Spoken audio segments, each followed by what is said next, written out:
start adding up the balance sheet of what we in the Army Service Forces have accomplished since December 7, 1941.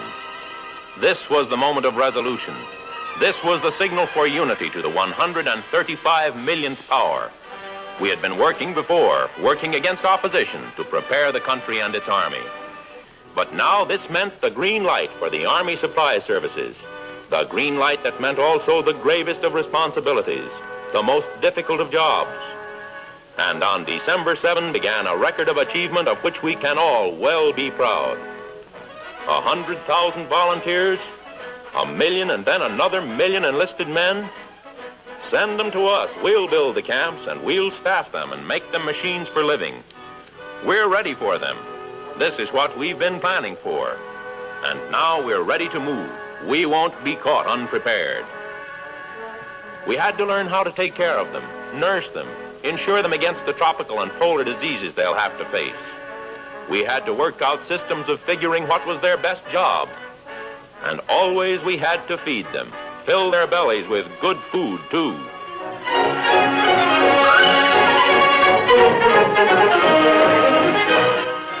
And we faced the monumental job of getting them the tools for their fighting. Designing those tools, testing them, making those tools, mass making them, financing their manufacture and buying them, and finally, making sure they get to the men who need them, whether for training or for fighting. And we got the job done faster than possible, because our need was the most urgent the world has ever known. We had to get the tools to where they would do the most good. That, too, was our job, and a big one.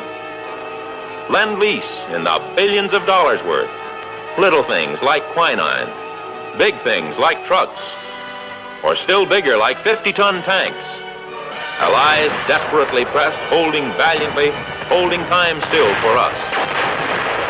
And the ASF must get to them, as well as to our own men, the tools they need. The men of the ASF, they never learned how important was this part of their job. It's too bad, but we were too busy to tell them. And still, the most important job we had was training our own men. The time that the Chinese and the Russians and the British saved for us saved the lives of these boys, because we were doing our part by getting them the tools they needed to learn their job, and by teaching them how to use these tools.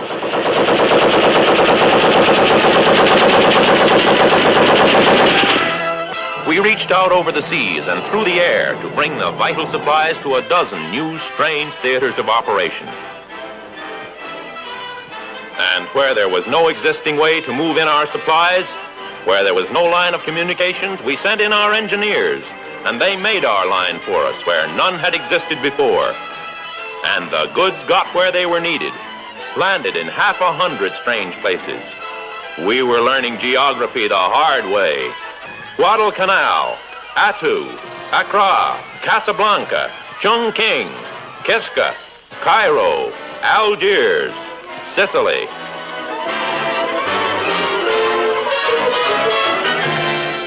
Within a few scant months of December 7, our ASF had ferried our American soldiers to Ireland and Alaska, to Trinidad and South America, to Egypt, China, and India. But our ASF enlisted men never got a picture of what we were accomplishing. We were too busy accomplishing it to tell them. And so within a few scant months of December 7, we were on the attack on Guadalcanal. Within 11 months, hundreds of thousands of American troops had landed on the shores of North Africa and were beginning to use millions of tons of shipping. Before the end of the African campaign, these men were to use more equipment and supplies than we sent to France in the whole of World War I. The ASF had been given a responsibility. It was discharging that responsibility with honor and dispatch. The job we have done and will continue to do is justifiably a matter of pride for us, but it must also be a matter of pride for the enlisted men in our command. And this is not the case. For while the job of things was getting done, the job with people was being neglected.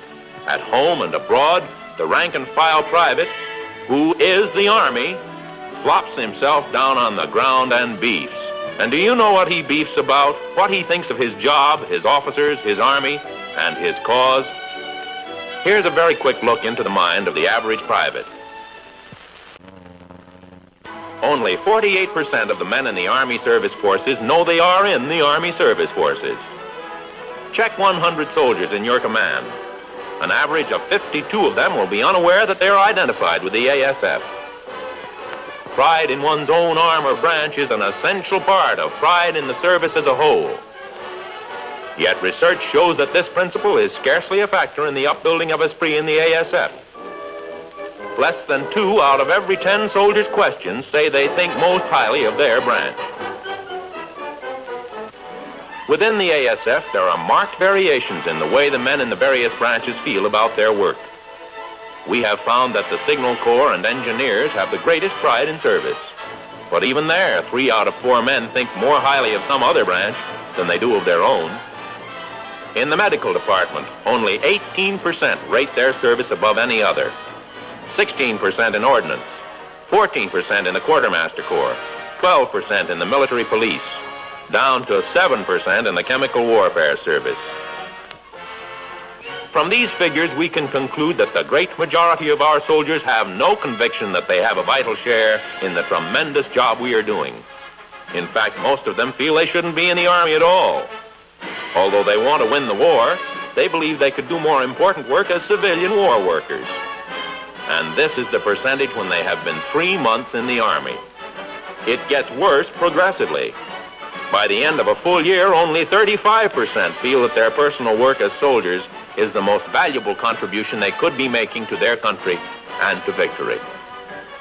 Who is surprised in the light of these figures to learn that our men are not developing an esprit as their military experience lengthens? At the end of 3 months of training, only 54% of our ASF troops are proud of their outfit. By the end of the year, the figure has dropped to 30%. We asked them what they thought about the Nazis. Only 38% believed that the Nazis are a tough enemy and that our losses are likely to be high. 43% didn't think our losses would be very great, and another 18% thought our victory would be downright easy. As for their understanding of why we fight, they themselves say, officers and men alike, that their understanding is not thorough enough by half. Only some 58% of the men felt that their comrades know why they are fighting, and their officers agree with their judgment. We asked them about ourselves and our allies. Who, we asked, do you think is trying hardest to win the war?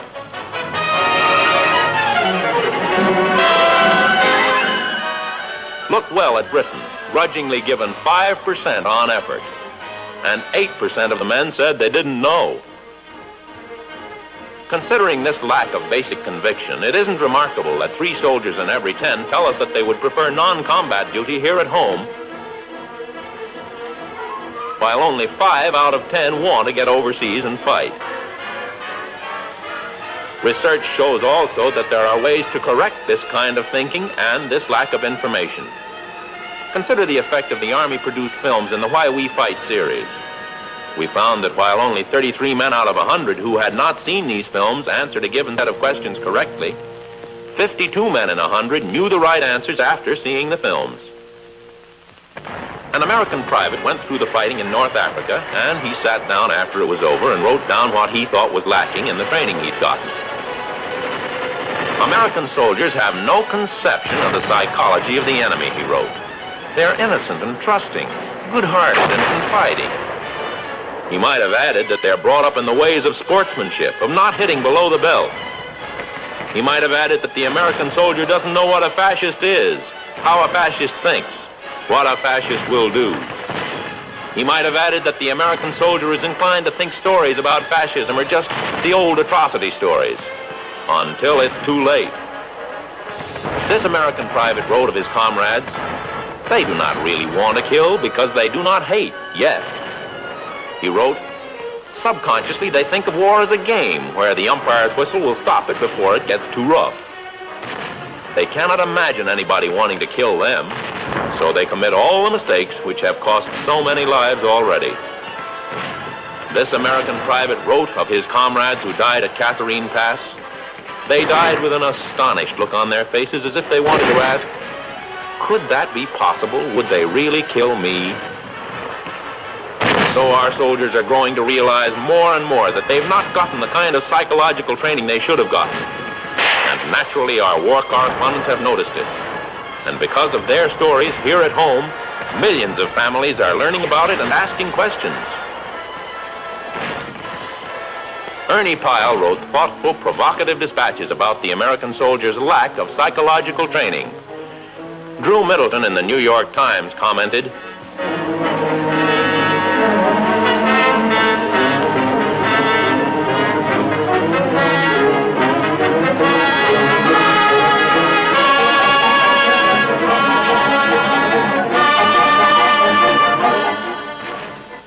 we can translate this. It means most American soldiers are not prepared to fight fascism because they don't understand what a mortal, inhuman, deadly, vicious evil it is.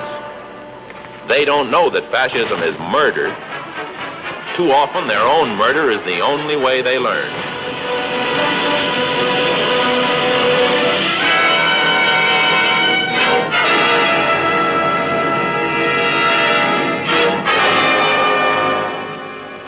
Some of the guilt will lie with us if we do not take the necessary steps to tell them about this beast they're fighting, to warn them of its nature, to train them psychologically to hate Nazis, so that they will be able to kick the hell out of them.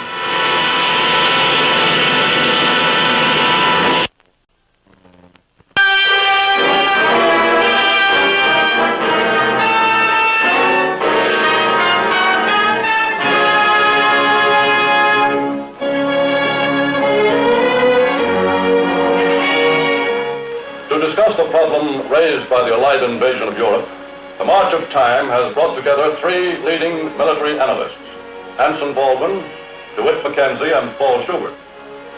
I'm going to put the first question to Mr. Baldwin. Mr. Baldwin, what is the importance of bombing in the Allied invasion strategy?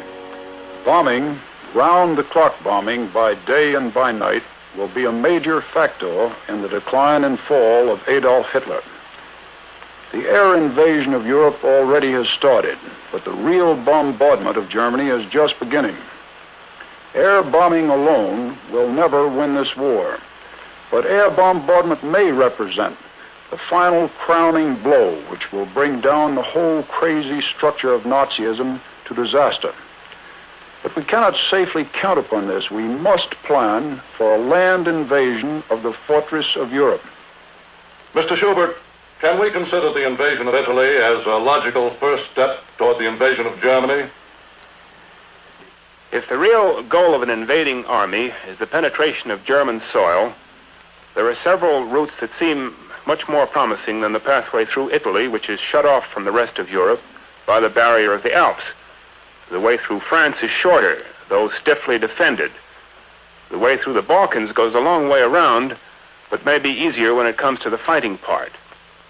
Mr. McKenzie, which of the possible invasion routes appeals to you as leading us most quickly into the inner fortress of Hitler's Europe? The best invasion route is undoubtedly the route which can be most easily supplied. This means an attack on the Atlantic coast of Europe at a point close to a good port and not too far from England, which remains our best supply base in European waters. Such an operation, of course, would not preclude other assaults in the Mediterranean theater. Mr. Baldwin, Mr. McKenzie has mentioned the problem of supply. Do you feel that the supply problem, I think you call it logistics, is the controlling factor in the whole Allied strategy of invasion? There is no doubt about it. In the air, on the land, and on the sea, this is a quartermaster's war. The problem of victory is the problem of supply. Solve it, and the battle's won. Since Pearl Harbor, America has been amassing for the invasion of Axis Europe the greatest stockpile of weapons and materials of war ever created in the nation's history. In its pledge to provide American fighting men for a dozen fronts, present and future, in Europe and in Asia, first thought has been that no battle must be lost, no soldier's life wasted for lack of arms or equipment. At innumerable strategic points in the Western Hemisphere and in distant lands, secret depots are stocked with all the goods an army needs, and today stand ready for the troops who will make use of them.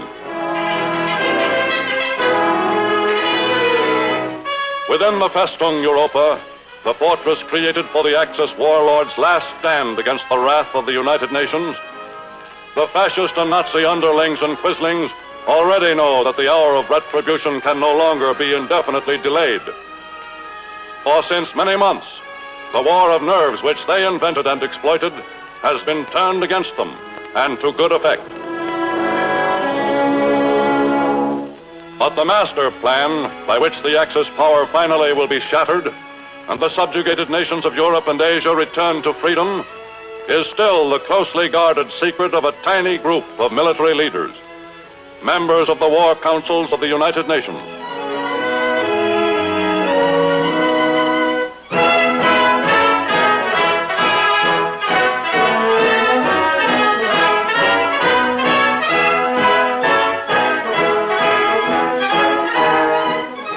Housed in Washington's newest and biggest architectural behemoth, the Pentagon Building, is the headquarters of the Army Service Forces and its taut and forceful commander, Lieutenant General Brehon Somervell.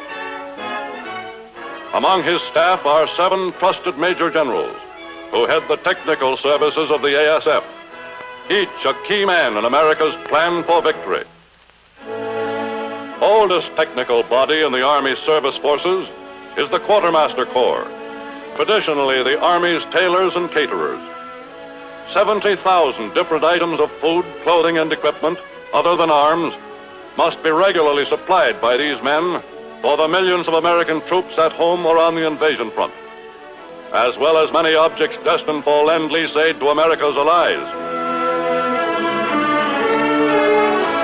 Every day at home or abroad, from quartermaster depots, are coming in a continuous flow all the innumerable workaday necessities without which an army cannot live and cannot fight.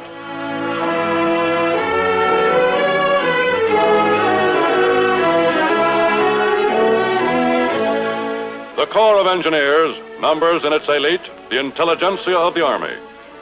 Its role as troubleshooter and trailblazer for American forces overseas has made its part in the invasion of the Axis fortress a basic one. Army engineers must be ready to demolish or construct in every corner of the world at war. The Army Map Service, operated by the Corps of Engineers, has issued to every American expeditionary force accurate topographic information, checked and brought constantly up to date by expert cartographers and a staff of aerial photo analysts.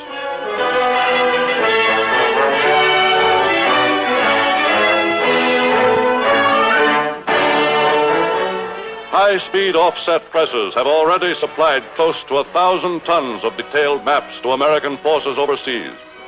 Each map a tile in the mosaic of invasion.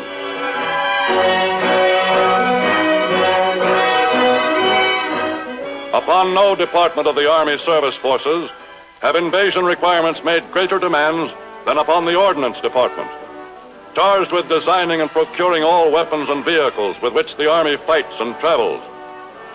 But in a year and a half of war, American arms production has caught up with and surpassed the combined output of the Axis nation.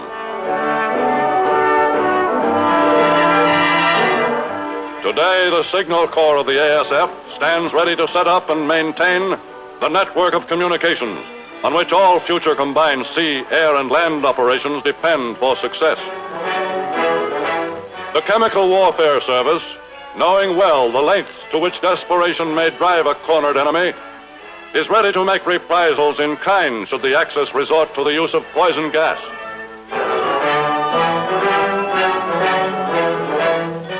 In training, following doctrines laid down by the Chemical Warfare Service, soldiers have been conditioned to gas attacks, become adept in the use of chemical smoke screens. The medical department of the ASF, confronted with problems of medicine, surgery, and hygiene on every continent, has its plans well evolved to combat injury and disease on any and every front.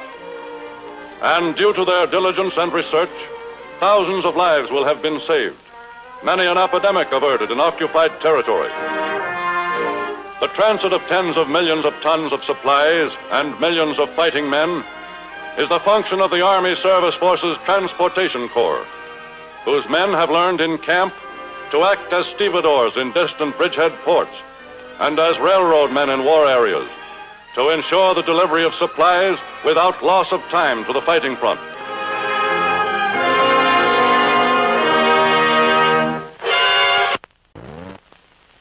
The ASF, charged with coordinating its training with that of the Army as a whole, has brought home the reality of modern battle to millions of U.S. soldiers. In hardening drills during final training, live ammunition is used to teach the trainee to take no needless chances and to move in action like a seasoned veteran.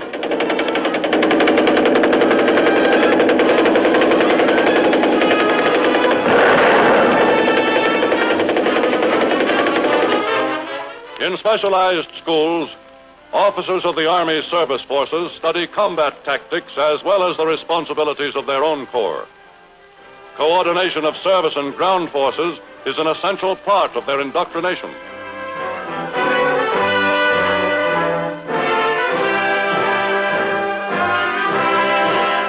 The School of Military Government of the Army Service Forces has long studied the problem of administering occupied territory in such a way as to provide maximum protection for United Nations interests.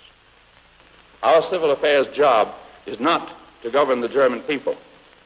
Our job is to take control of their city government so as to keep the peace behind the fighting lines, so that our troops will not have to be looking over their shoulders all the time. The point is to find a spot in the city government. What if the Burgomaster won't cooperate? We'll make him play ball, or we'll set up another one in his place. Our best bet is to govern Germany through their own officials, supplanting the extreme Nazis with those who will act intelligently and well. Anticipating the financial chaos of reconquered Europe, the ASF has provided millions of invasion dollars to serve as a temporary currency until local finances can be stabilized.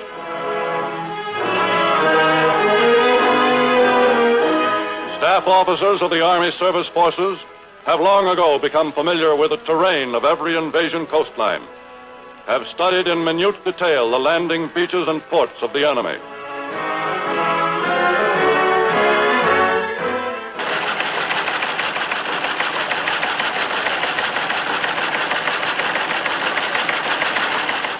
When a long-planned movement of invasion begins, the signal for the execution of the entire complex program passes down the network of ASF command.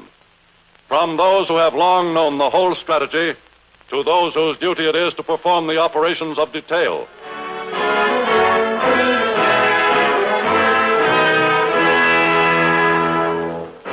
In each of the 10 areas of the U.S. controlled by an ASF service command, things begin to happen, of which the impact will be felt only later, thousands of miles away. In Omaha and Dallas, from the Great Lakes to the Gulf, a mighty army is on the move, quietly and secretly sending its weapons, stores, and men toward its appointed rendezvous, the port of embarkation.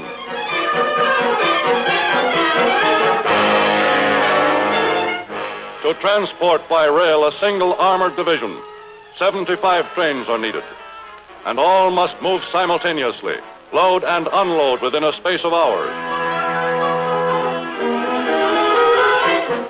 A typical invasion force capable of succeeding in a major mission would require many full divisions, including specialized troops of every type, from paratroops as the spearhead of airborne attack to regiments of WACs assigned to non-combatant duty at invasion outposts, some of them not far from the fighting lines.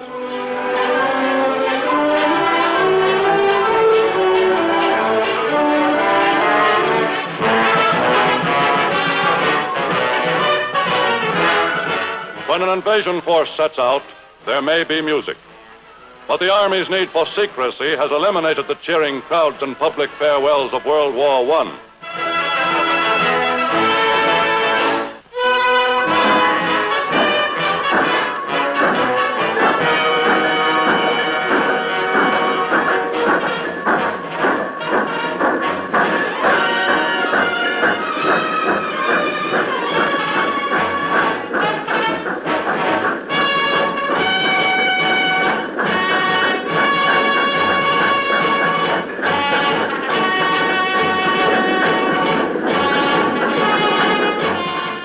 Though the Army has been able to protect the secrecy of all major troop movements, with the voluntary cooperation of the American public, nothing can inhibit the citizens' right of reasonable surmise and logical conjecture. Well, I wouldn't want you to repeat this, but my sister's boy left for overseas last week, and I happen to know he's going straight to Norway. Norway? Why, I heard it was Bulgaria.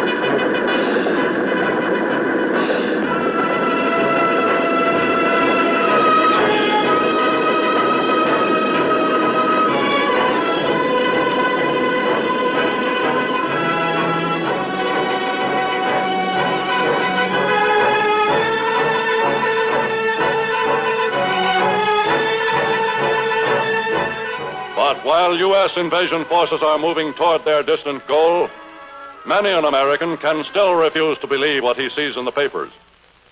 Take it from me, we can't do a thing over there until a year from now at the very least.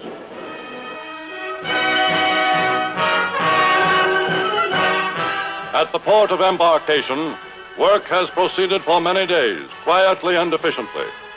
Since for every soldier landed overseas, an initial 15 tons of supplies and equipment must be provided, at an average of 2 tons a month shipped to maintain him in the field. When an invasion ship is loaded, each object must be in its appointed place, so that when the crucial moment of unloading comes, perhaps under enemy bombardment, those weapons and supplies which are needed first will be the first at hand.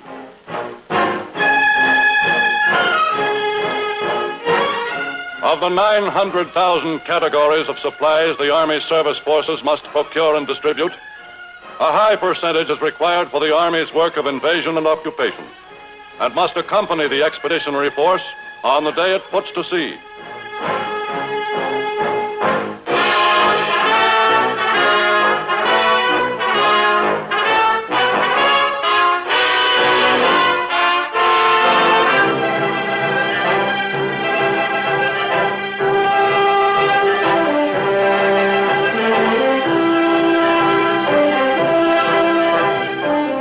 Never mind where I got the tip from.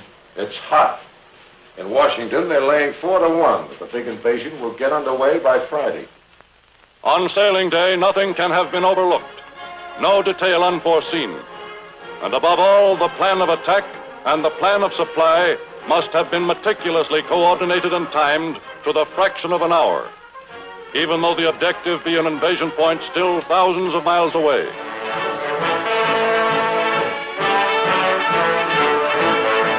When an invasion convoy clears the port of embarkation, the ASF has accomplished only the first part of its appointed task.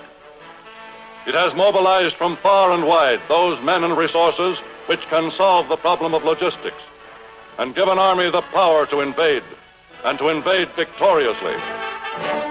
But as long as an American soldier still is under arms at home or on a foreign shore, so long will America's Army be dependent on the smooth and unceasing functioning of the Army's service forces, on the foresight, skill, and patience of those men who have welded it into the military link between American efficiency in production, management, and invention, and the needs of America's fighting men. Time marches on.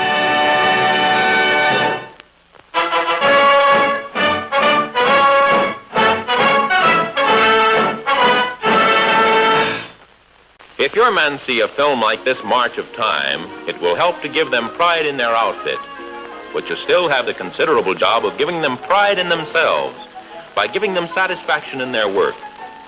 It can be safely stated that most of the individual problems result from incorrect job classifications. Bad classification still exists.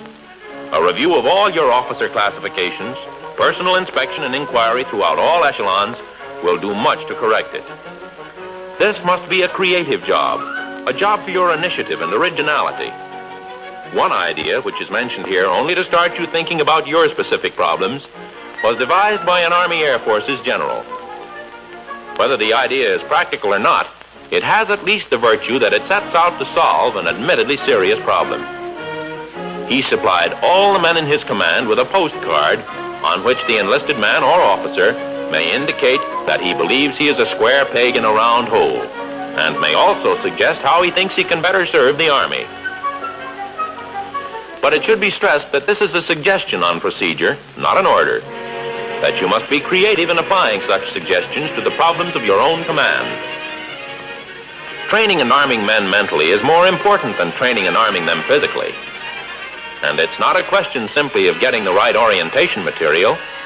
It's a question of making sure that material is used. Far too often we have found the materials are being produced only to be ignored. For example, here's a news map. It catches the soldier's eye. He wants information about the war. But the obsolete side of this news map has been used as a poster outside an orderly room for nearly a year. It's not difficult to get these weekly news maps. Army service forces turn out 70,000 of them every week, and are prepared to send them wherever they're requested. Each Monday they should be posted where every man can see them, where they can become the basis, together with the daily news summaries, for an informal discussion by a competent company commander. Pride in outfit, pride in self, these are important, of course, but still the job will not be done until we have given every soldier a solid knowledge of why he is fighting in this war. The news map, all the discussions around the news summaries, the War Department film bulletins, these things will help. One of the ways to give the men a picture of the nature of the enemy, a picture of our allies and their contributions, comes from the series of films called Why We Fight. Here in these films is a picture of the background of the war which must be given the recruit at his reception center and at his replacement training center. By directive from the War Department, commanding officers have been told their men must see these films. Commanding officers themselves should make sure that the films are properly introduced and explained by an officer. These pictures were taken from the first 4 in the series Why We Fight. We're showing them to remind you how well they exemplify the kind of orientation which we know is so badly needed. And we know that only 50% of our soldiers have seen these films. 100% of our men must know the enemy, must see his works, must see with their own eyes what Nazism has done in Poland, what it has done to women and children, to harmless civilians who, maybe for a brief while years ago, thought there would be peace in our time. The civilians of Czechoslovakia, of Norway, these women and children may well be relatives of the men in our American Army. They could be our own mothers and sisters and children. The men of our Army must see these acts of frightfulness. Here is one way to show him that atrocity stories are not just propaganda. These are more than just good moving pictures of a series of planned and terrible crimes against people. They are an instrument to use in teaching our soldiers what they are coming up against. An instrument to use in teaching our soldiers the kind of misery and death that our enemies would visit on us. An instrument to use to teach our soldiers so that they may fight better, so that they may not be slaughtered like defenseless children as they were in Kasserine Pass. An instrument to use in teaching our soldiers hatred, not a purposeless hatred, but the kind of hatred which will stand them in good stead when they move up to kill or be killed. Will men who have seen sights like these still think of fascism as some funny kind of politics used by Germans and Italians? These films are by no means going to do our whole job for us, but they can accomplish important good for all our troops. They must be shown, and they must be shown to every last enlisted man. As for our allies, the British and Russians and the Chinese, they know from first-hand experience what fascism means. Ask the French after more than 3 years of slavery and starvation. They know.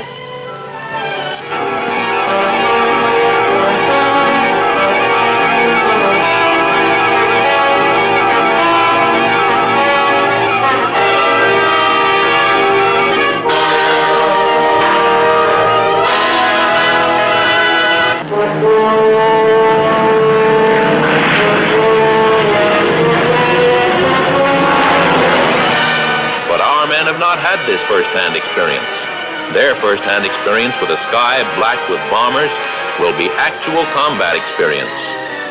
It must be our job to insure them against too great a shock. These pictures will help to accomplish that insurance. Show our men these films of the Battle of Britain, and something more than 5% of them will say that the British are really trying to win the war. Show them these films of the young British flyers roaring up to do battle with a Luftwaffe that outnumbered them 10 to 1. And they won't jeer at the British as they have in the past, and as they are doing at present.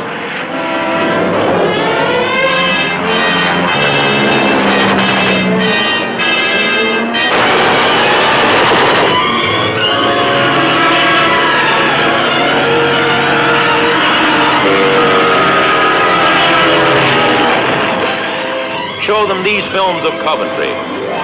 Show them the devastation and the flame and the crime, the mortal evil which is fascism and Nazism. Show them why the British are fighting, and they will understand why we fight too.